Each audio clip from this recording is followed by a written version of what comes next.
अरब में मिले सनातन धर्म के सबूतों ने पूरी दुनिया को चौंकाया। हिंदू धर्म की नींव पर टिकी है इस्लाम के अस्तित्व की काया। पैगंबर मोहम्मद की कट्टरपंथी ने लाखों हिंदुओं का खून बहाया, मूर्तियों को तोड़ा और मंदिरों को जमीन के नीचे दबाया। मजहब के ठेकेदारों ने औरतों और बच्चों को भी नहीं बख्शा। तलवार की नोक पर शुरू हुए इस्लाम का अंत अब बस निकट आया। दोस्तों, इस बात में कोई दो राय नहीं कि इस्लाम की शुरुआत तलवार की नोक पर की गई थी और इस्लाम को मानने वाले भी तलवार की नोक पर ही लोगों को इस्लाम मानने पर मजबूर करते हैं। इस्लाम धर्म की एक शर्त है कि इस्लाम के अलावा आप किसी और धर्म को नहीं मान सकते।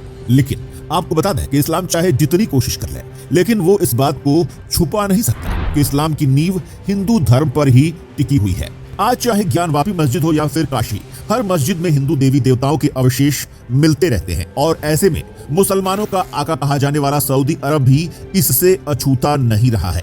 प्रमाणों में साबित हो चुका है कि इस्लाम की नींव सऊदी अरब में रखी गई थी। लेकिन पैगंबर मोहम्मद, जिन्हें इस्लाम का संस्थापक कहा जाता है, उनके दादाजी खुद हिंदू धर्म को मानने वाले थे और हिंदू मंदिर के पुजारी हुआ करते थे। लेकिन धरती फाड़ कर निकले शिव मंदिर और मंदिरों के सबूत ने दुनिया भर के मुल्ला मौलवियों के मजहबी मनमानी का पर्दाफाश करके रख दिया है। क्योंकि अरब में 8000 साल से ज्यादा पुराने यज्ञ की वेदियों और मंदिर के अवशेषों ने साबित कर दिया है कि मजहब कट्टरवादियों के पूर्वज भी वैदिक संस्कृति के ढोल बजाते थे और सऊदी अरब एक समय में हिंदुओं का देश हुआ करता था।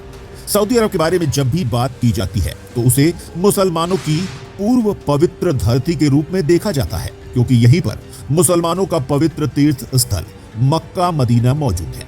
लेकिन इस देश में ही हुई एक नई सभ्यता की खोज ने भारतीय उपमहाद्वीप के विस्तार की एक नई झलक भी दुनिया को दिखा दी है। आपको बता दें कि सऊदी अरब की राजधानी रियाद के दक्षिण पश्चिमी इलाके के अल फाउ रेगिस्तान में 8000 साल पुराना एक हिंदू मंदिर मिला है। इसके अलावा यहाँ पर 8000 साल पुरानी एक सभ्यता के अवशेष की भी खोज की गई है। सऊदी अरब का ये इलाका लगभग 40 साल से पुरातत्व विभाग के लोगों के लिए हॉट स्पॉट का केंद्र रहा है। ये लोग यहाँ पर लगातार कुछ न कुछ खोज करने में लगे ही रहते हैं और अंत में इनकी खोज को एक सफल मुकाम मिला, जिसने 8000 साल पहले मध्य पूर्व तक भारतीय उपमहाद्वीप के विस्तार की कहानी बयां की है। बताया जाता है कि पैगंबर मोहम्मद साहब ने इस्लाम को बढ़ावा देने के लिए कट्टरवाद की हर हद को पार किया। तलवार के दम पर उन्होंने हिंदू महिलाओं का शोषण किया, उनसे जबरदस्ती संबंध बनाए और मुसलमानी बच्चों को पैदा किया और इस तरह से हिंदुओं को रौंदते हुए इस्लाम अपने देश में फलने फूलने लगा। फिलहाल सऊदी अरब के 8000 साल पुराने मंदिर और मूर्तियों के अवशेषों से इतना पता लगाया जा सकता है कि यहाँ पर पहले 360 मंदिर हुआ करते थे। पैगंबर मोहम्मद के आदेश पर 359 मंदिरों को नष्ट कर दिया गया और एक जो मुख्य मंदिर बचा था वहां पर इस्लाम धर्म की नींव रखी गई और वहां पर आज काबा का मक्का मदीना मौजूद है। मक्केश्वर महादेव में मौजूद काले रंग का पत्थर प्राचीन हिंदुओं का शिवलिंग हुआ करता था। ये हिंदुओं की आस्था का प्रमुख केंद्र था। इतना ही नहीं, जिस तरह हिंदू धर्म में गंगा का पानी पवित्र माना जाता है, उसी तरह मक्का मदीना में जमजम का पानी बहता है, जिसे मुसलमान लोग पवित्र मानते हैं। हमारे पुरातत्व विभाग के लोगों ने इस बात को साबित कर दिया है कि मध्य भारत के खाड़ी देश कभी हिंदुओं की आस्था का केंद्र थे, जिन पर पैगंबर मोहम्मद ने अपनी मनमानी की और उसे इस्लाम का केंद्र बना दिया।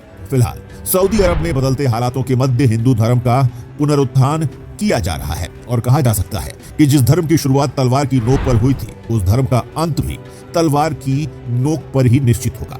हालांकि कुछ लोगों का मानना है कि वास्तव में इस्लाम कोई धर्म है ही नहीं, ये एक मजहब है और इस मजहब का एक ही उद्देश्य है, जबरदस्ती धर्मांतरण करा के सब लोगों को अपने साथ शामिल करना और अपनी ताकत को बढ़ावा देना।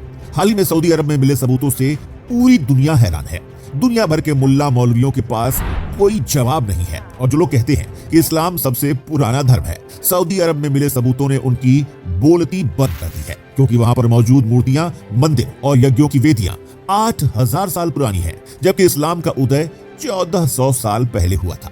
तो क्या आप भी मानते हैं कि सबसे प्राचीन धर्म हिंदू ही हुआ करता था और इस्लाम के ठेकेदारों ने इसे अपनी सहूलियत के हिसाब से जबरन तोड़फोड़ करके और धर्मांतरण के जरिए अपने हिसाब से परिवर्तन कर लिया है?